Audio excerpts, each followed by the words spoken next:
the book I talk about a great big table that I made, and this is a great big grey table that I had. This is a fan that Karl Lagerfeld gave me. See, and he's got his own signature there. We're name dropping about 10 seconds in. I love 10 seconds in, yes, yes. The swinging 60s was a time that was really successful for you. Tell me a little bit about that time. What was it like?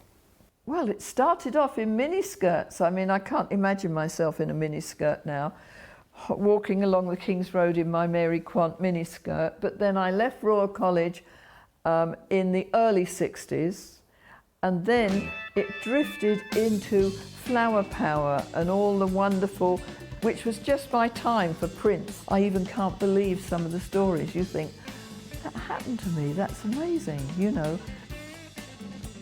Diana, of course, who you managed to dress. What was that experience like? She came into my shop and chose a dress, but it was black and it was off shoulder with little pearls on it. And she chose this in pale pink. And so I'd have it made in my workroom in my funny little place in Bayswater where we printed it by hand. I'd then drive there in my funny old Mini to Kensington Palace with my passport so they knew that I could be let in. But they let you in? They let me in. And then you go there and then the dress over your arm, and then I did a curtsy and then went in, and there were all these wonderful mad toys, and I said, what's that? And there was this Viking with all these horns. She said, oh, it's William's favourite. Those were a lot of highs, but there's also been some really difficult times too. Your mother died when you were in your 20s, your partner died in 2019. How do you process that grief into your work? My mother has been a guiding force. She came to school open days and she was in high, wonderful lizard skin platforms and wonderful exotic hat. And she'd look different from all the other mothers. And I say, Mummy, please don't look different from all the other mothers. When they passed, their strength went into me.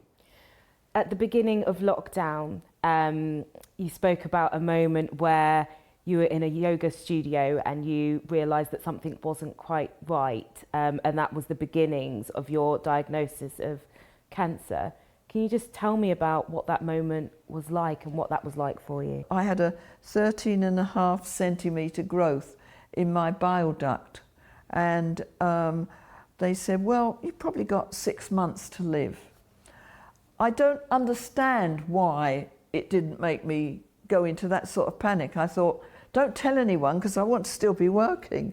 And then after about maybe a year of going in for treatment, they said it shrunk to nothing. So I'm still here, which is wonderful, and being able to do lots of work.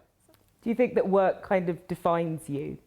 Yes, I think work defines me. Whenever I've been depressed, I'll always turn to my work, which will somehow, you know, cover it over.